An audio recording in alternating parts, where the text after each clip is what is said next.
Assalamualaikum warahmatullahi wabarakatuh. Perkenalkan, nama saya Salma Cahyati, NIM 0321 dari kelas Statistik B. Pada video ini, saya akan mempresentasikan analisis data menggunakan metode struktural equation modeling berbasis spasial, least square atau PLSM dengan software Smart PLS 4. Metode ini digunakan untuk menguji hubungan antar variabel laten serta menguji model mediasi dalam penelitian. Penelitian yang saya ambil berjudul pengaruh brand image dan celebrity endorser terhadap keputusan pembelian melalui brand trust sebagai variabel mediasi pada konsumen produk festologi di Kota Malang. Nah, pada penelitian ini itu terdapat eh, variabel independen, yaitu brand image-nya, kemudian X2-nya celebrity endorser-nya, kemudian variabel mediasinya itu brand trust, dan variabel dependennya itu keputusan pembelian. Nah, pertanyaannya, buatkan model penelitian atau kerangka konseptual Smart di Smart PLS-nya. Jadi langkah yang pertama kita buka Smart PLS, kemudian kita new project, kemudian kita namakan project-nya.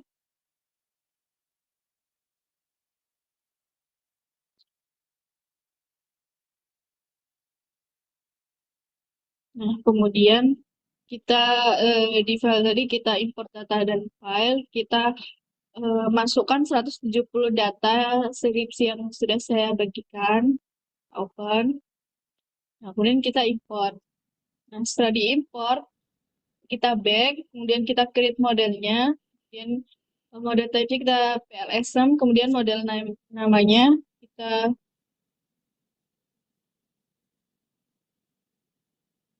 rename seperti di atasnya. Nah, kemudian kita save. Nah, setelah itu ini adalah 170 data skripsinya. Jadi kita pencet dulu, kita pencet shift dan bawah BI-nya sampai brand image-nya 1 sampai 6. Jadi kita geser, kemudian kita enter. CE-nya geser, kemudian enter. HP-nya, kemudian kita.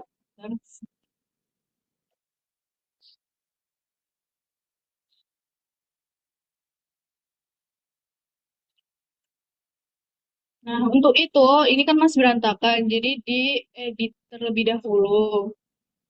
Diedit terlebih dahulu, ini indikatornya kita pilih ke kiri karena ini mediasi. Nah, ini ke kiri, kemudian ini variabelnya, yang ini ditengahkan seperti ini, indikatornya pakai yang kanan, kemudian ini tetap yang kanan. Kemudian langkah selanjutnya yaitu pilih connect, kita konekkan satu dari yang lain.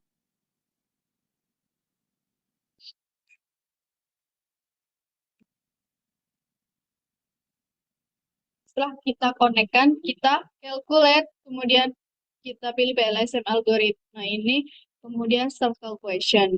Nah, muncul hasilnya. Nah, itulah yang ada di sini. Nah, hipotesis penelitian H1 dan HO-nya itu kita berdasarkan outer loading-nya. Jadi outer loading di atas 0,70 itu menunjukkan indikator korelasinya itu kuat terhadap konstruk yang diwakilinya. Nah, jadi kita lihat terlebih dahulu, di sini kita open report, kemudian kita lihat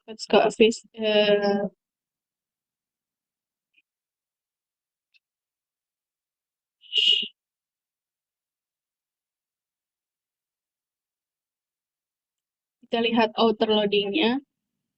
Nah, ini outer loading-nya. Nah, jadi outer loading-nya ketika dimasukkan ke tabel, jadi seperti ini. Semuanya valid dan semuanya valid dan lebih dari 0,70. Jadi hasilnya itu dapat kita simpulkan bahwa setiap indikasi dalam penelitian ini memenuhi persyaratan. Jadi karena itu dapat disimpulkan bahwa pengukuran telah memenuhi kriteria validitas konvergen sehingga seluruh indikator dinilai layak untuk digunakan pada tahap analisis berikutnya. Nah, Jadi ini hipotesisnya kan lebih semuanya itu lebih dari 0,70 ya. Jadi kalau membaca hipotesisnya itu, jadi satu, brand image berpengaruh signifikan terhadap keputusan pembelian. Keduanya, seleb, eh, celebrity endorser berpengaruh signifikan terhadap keputusan pembelian. Kemudian brand trust berpengaruh signifikan terhadap keputusan pembelian. H4 juga berpengaruh signifikan terhadap brand trust. Kemudian H5, celebrity endorser berpengaruh signifikan terhadap brand trust. Kemudian hipotesis mediasinya ini H6-nya brand trust memediasi pengaruh brand image terhadap keputusan pembelian. Kemudian H7-nya brand trust memediasi pengaruh celebrity endorser terhadap keputusan pembelian. Dan hipotesis hubungan simultannya H8 itu brand image, celebrity endorser, dan brand trust secara simultan berpengaruh signifikan terhadap keputusan pembelian di H8. HO dan H1-nya. Dan kemudian sebaliknya seperti itu. Kemudian selanjutnya kita menghitung AV atau average variance expected. Nah, untuk memperoleh ini kita lihat di Smart PLS ini tadi. Nah, kita lihat di construct variability dan validity di sini sudah muncul AV-nya. Nah, AV-nya seperti ini kita pindahkan ke tabel dari seluruh konstruk dalam model itu memenuhi batas AV.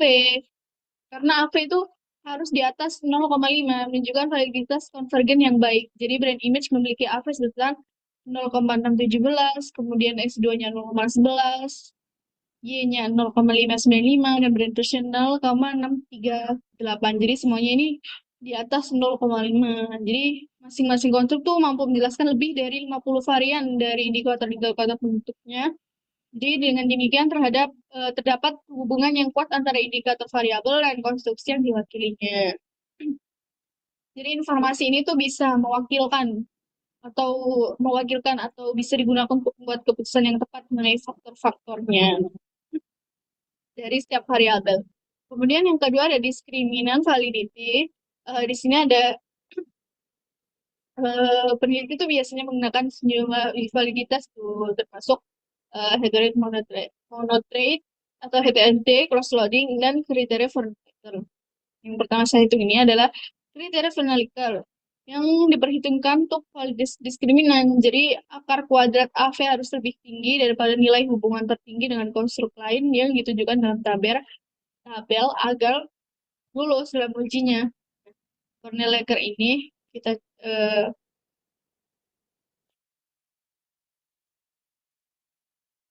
kita cari di discriminant validity, kemudian ada ini for the legal criterion. Nah, ini outputnya. Kemudian kita masukkan ke dalam sini, ke dalam tabel. Nah, angka semua ini memenuhi kriteria for the legal karena nilai akar kuadrat AV-nya itu setiap lebih tinggi daripada korelasi dengan konstruk lain. Jadi hal ini dapat dievaluasi melalui nilai cross-loading, di mana loading indikator pada konstruknya harus lebih tinggi dibanding loading pada konstruk lain. Jadi ini cross-loadingnya. Nah, cross-loadingnya ini uh, bisa dilihat di itu tadi ya, di auto-loadingnya. Nah, itu sama.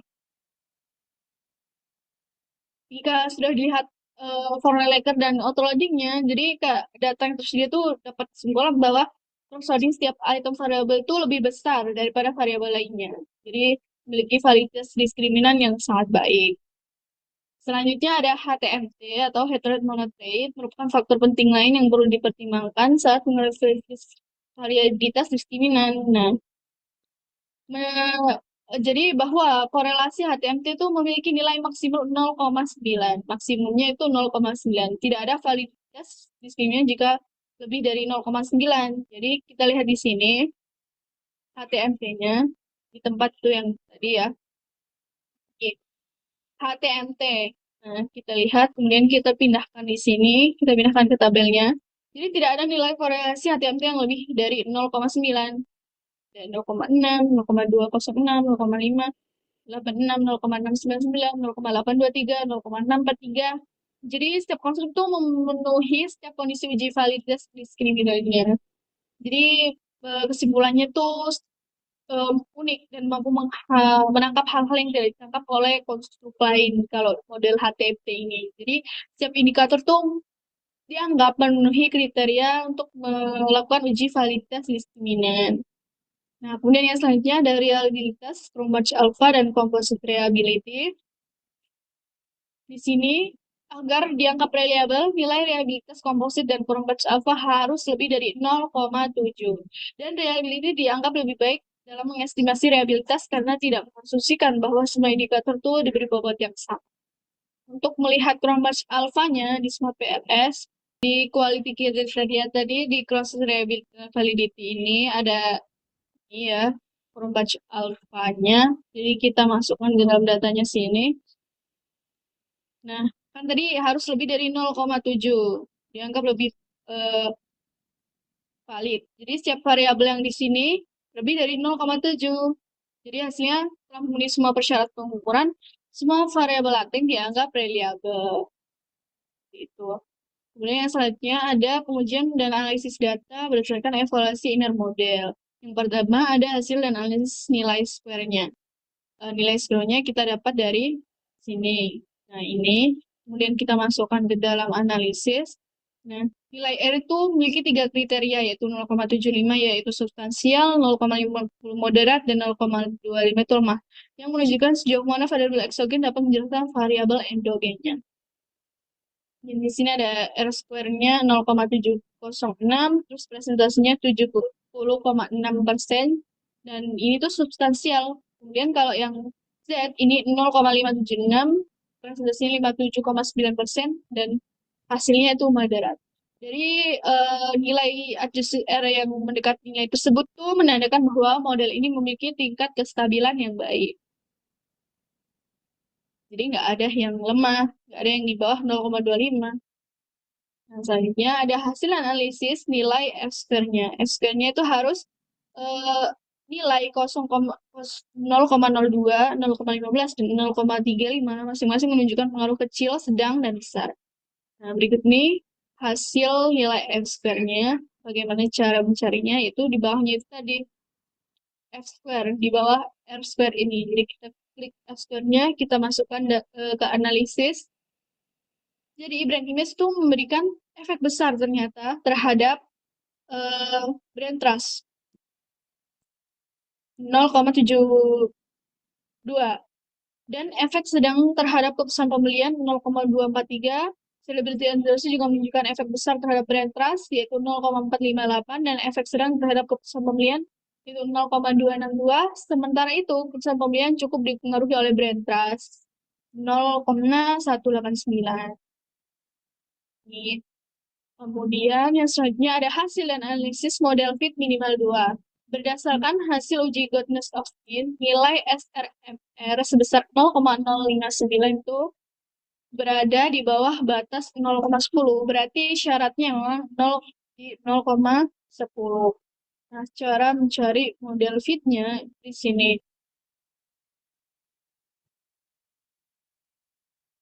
Di model fit ini.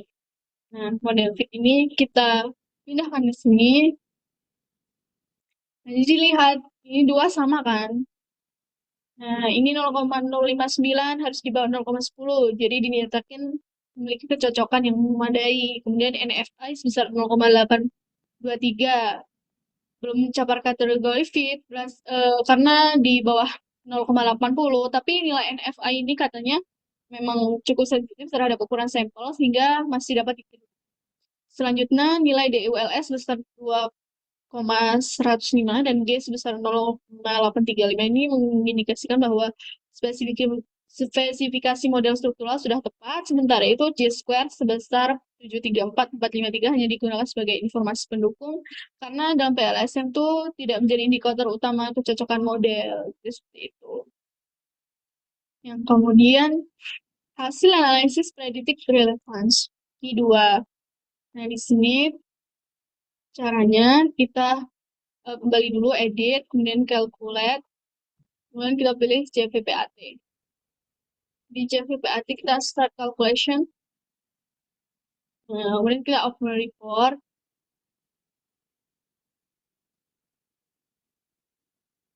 Nah, di LV prediction ini ada Q2 prediknya. Langsung kita masukkan ke analisis. Nah, ini. Nah, ini nilai Q-square untuk brand trust sebesar 0,557 dan untuk keputusan pembelian sebesar 0,629. Menunjukkan kemampuan prediksi yang baik dari model terhadap konstruk endogennya. Nah, jadi prediksinya baik terhadap konstruk endogennya. Kemudian selanjutnya ada hasil mediasi dan analisis koefisien hubungan langsung dan mediasi, statistik dan p-value.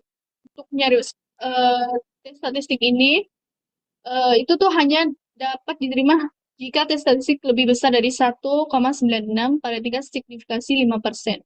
Lebih jauh, nilai p-values berfungsi sebagai kriteria untuk menilai signifikasi hubungan pada tingkat signifikasi 5%. Nilai p-values harus kurang dari 0,05 agar dianggap signifikan. Nah, yang pertama ada tes statistik. Kita cari tes statistiknya. Kita kembali edit, kemudian calculate, kita start calculation di bootstrapping.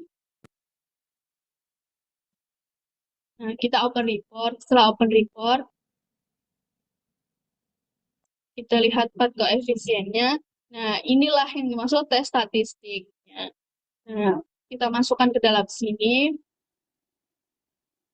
Yang ini ya, datanya. Kemudian dari tabel tersebut, disimpulkan bahwa hubungan antara brand image, celebrity endorser, dan brand trust, dan keputusan pembelian dapat dianalisis menggunakan metode bootstrapping sebagai berikut. Nah, yang pertama, pengaruh brand image terhadap keputusan pembelian. Itu terlihat dari nilai tes statistiknya 3,457 lebih dari 1,96 dan p-value-nya 0,001 itu kurang dari 0,05. Maka pengaruh X1 terhadap Y signifikan atau H1 diterima dan HO ditolak. Kemudian yang kedua, pengaruh celebrity endorser terhadap keputusan pembelian itu dilihat dari nilai T statistiknya 3,746 dan P-value-nya 0,000. Jadi itu kurang dari 0,05 signifikan dan maka pengaruh X2 terhadap Y signifikan atau H2 diterima dan HO ditolak. Dan yang ketiga, pengaruh brand trust Z terhadap keputusan pembelian terlihat dari di tabel statistiknya tadi angkanya 2892 lebih dari 1,96 dan 0,004 kurang dari 0,05 berarti artinya signifikan sehingga H3 diterima dan HO ditolak. Kemudian pengaruh brand image terhadap brand trust itu menunjukkan angka statistik 7,299 yang lebih besar dari 1,9 dan p-value-nya 0 yang lebih kecil dari 0,05. Jadi menunjukkan bahwa X1 terhadap Z signifikan dan sehingga H4 diterima dan HO ditolak. Kemudian pengaruh celebrity endorser terhadap brand trust itu terlihat dari nilai tes statistik menunjukkan nilai angka 6305 dengan p-value 0 yang lebih kecil dari 0,5. Jadi hal ini menunjukkan bahwa pengaruh X2 terhadap Z signifikan sehingga H5 diterima dan HO ditolak. Kemudian ada di sini ada uji mediasi. Ini juga ada tabel T dan p-value-nya. Nah, yang saya maksud ini tabel mediasinya.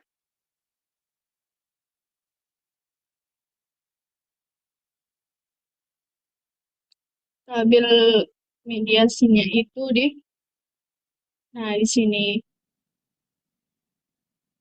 Kemudian masukkan ke dalam uh, tabel ini. Jadi keterangannya yaitu yang pertama, brand image memiliki pengaruh yang signifikan terhadap keputusan pembelian melalui brand trust, sebagaimana ditunjukkan oleh nilai T statistik sebesar 2,482 melebihi batas kritis 1,96 dan p-value sebesar 0,013 kurang dari 0,05. Jadi menunjukkan bahwa brand trust ini berperan sebagai mediator parsial dalam hubungan brand image dan keputusan pembelian. Jadi oleh karena itu hipotesis H6 dinyatakan diterima.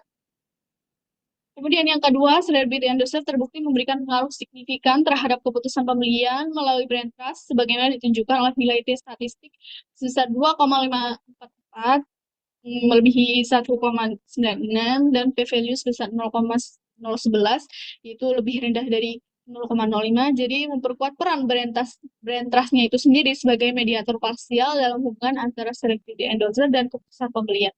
Dengan demikian, hipotesis H7 dinyatakan diterima.